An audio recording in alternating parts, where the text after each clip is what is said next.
Selamat pagi Bapak Ibu Saudara sekalian, kita kembali lagi dalam renungan pagi di akhir pekan ini.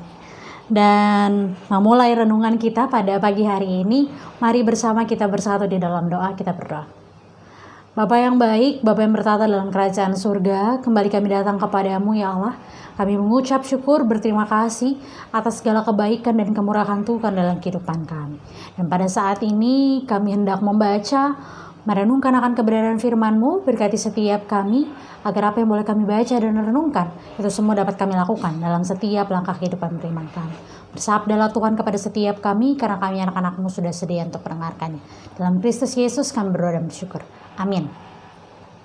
Ya, Bapak Ibu sekalian, bacaan Alkitab kita pada pagi hari ini diambil dari Injil Tuhan kita Yesus Kristus menurut Matius pasal yang ke-7 ayatnya yang pertama, yang menyatakan, "Jangan kamu menghakimi supaya kamu tidak dihakimi.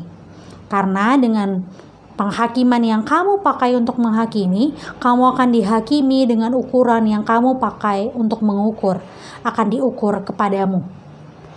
Mengapakah engkau melihat selumbar di mata saudaramu, sedangkan balok di dalam matamu tidak engkau ketahui?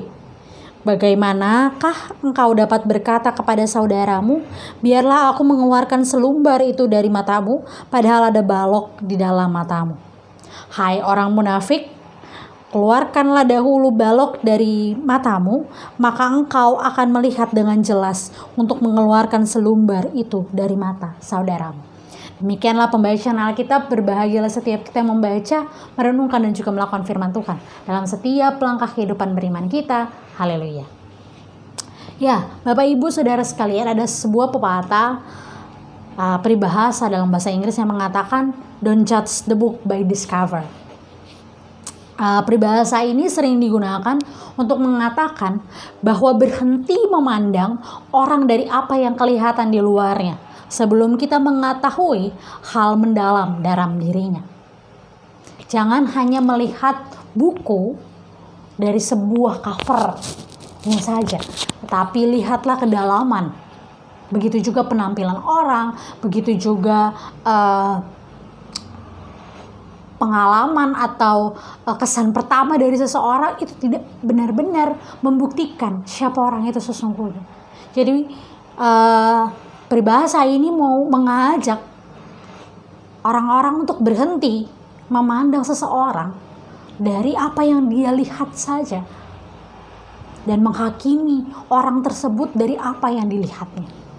Dan bagi saya, peribahasa ini mau mengartikan kehidupan manusia yang seringkali memiliki kecenderungan untuk mudah menghakimi orang lain dengan apa yang ada di depan matanya, apa yang terlihat dalam matanya, tanpa secara mendalam melihat kembali, mengintrospeksi diri kembali sebelum kita mengetahui orang yang kita hakimi.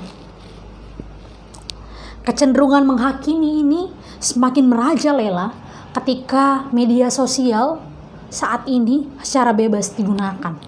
Ada banyak orang yang kemudian tidak mengimbangi perilakunya di media sosial dengan tanggung jawab yang penuh. Ada orang-orang yang dengan bebas menggunakan haknya tanpa memedulikan orang lain.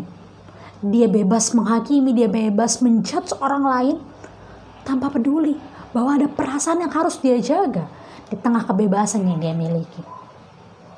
Karena sebagai manusia, kita perlu mengingat bahwa kebebasan kita terbatas pada kebebasan orang lain.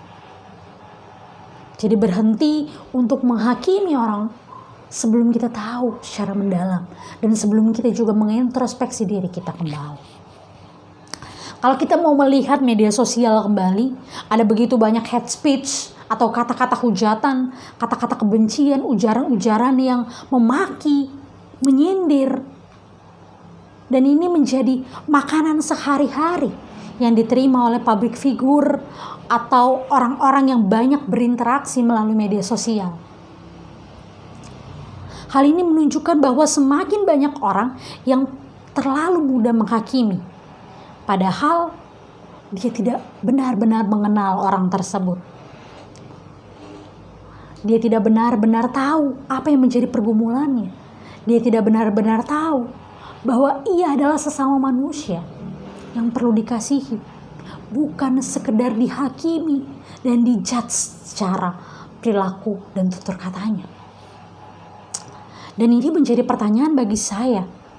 Tidakkah orang yang menghakimi tersebut berpikir bagaimana ucapan dia, penghakiman dia itu kemudian terjadi pada dirinya atau pada orang-orang terdekatnya? Apa yang mampu atau apa yang ia lakukan ketika hal tersebut terjadi bagi dirinya atau orang-orang terdekatnya? Ketika penghakiman yang sama, ketika ujaran kebencian yang sama dia dapatkan di kemudian hari. Dan ibu bapak saudara sekalian, perihal menghakimi ini bukan baru-baru saja ini terjadi. Tetapi pada masa Yesus, pada saat Yesus melakukan pelayanan, hal ini juga dilakukan oleh orang-orang di sekitarnya. Kecenderungan banyak orang juga serupa. Hingga akhirnya ajaran Yesus ada. Perbacaan kita di pagi hari ini, yaitu hal menghakimi. Yesus mengajarkan dan meminta orang-orang untuk tidak menghakimi sesama mereka agar mereka pun tidak dihakimi dengan hal yang sama. Bahkan kata-kata yang cukup menampar dari Yesus ialah pada ayat yang ketiga. Mengapakah engkau melihat selumbar di mata saudaramu sedangkan balok di dalam matamu tidak engkau ketahui? Siapapun yang mendengar pertanyaan ini rasanya akan sangat malu karena ia terlebih dahulu menghakimi orang lain padahal hanya selumbar kayu di matanya. Cuman selumbar itu berarti cuman sedikit kayu, serpihan kayu di mata orang yang dia lihat, tapi balok yang menusuk matanya, yang ada di dalam matanya tidak benar-benar ia ketahui, bahkan dia ambil. Kita terlalu banyak menghakimi orang yang kita lihat tanpa benar-benar berkaca terlebih dahulu.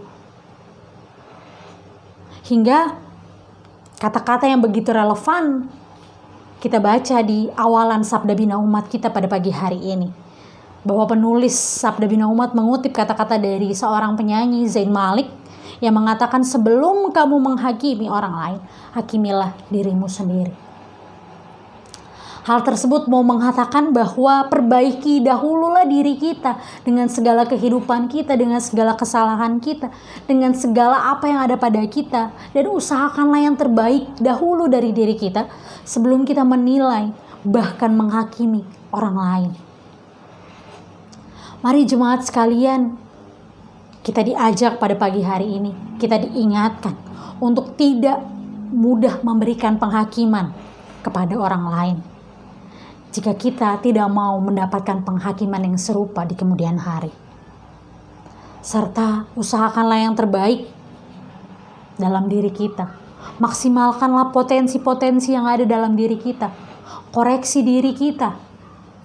Perbaiki dan usahakanlah terus kebaikan. Agar ketika kita menegur orang lain, agar ketika kita mengusahakan untuk mengoreksi orang lain, kita sudah benar-benar hidup dalam kebenaran tersebut. Sehingga kita mampu menegur saudara kita bukan dalam niat menghakimi dia, tapi dalam upaya kita menegur mereka dalam kasih. Karena ketika kasih kita utamakan, maka kita sudah mengutamakan Kristus dalam setiap langkah kehidupan kita. Mari ibu bapak saudara sekalian berhenti menghakimi sebelum kita benar-benar hidup dalam kebenaran. Sebelum kita benar-benar hidup untuk saling mengasihi satu dengan yang lain. Berhenti menghakimi dan usahakanlah terus menegur di dalam kasih. Tuhan memberkati setiap kita. Amin. Mari kita bersatu di dalam doa. Kita berdoa. Bapa yang baik, Bapa yang bertata dalam kerajaan surga, kami bersyukur, terima kasih Tuhan untuk firman-Mu yang boleh menegur, mengingatkan setiap kami untuk terlebih dahulu mengutamakan hidup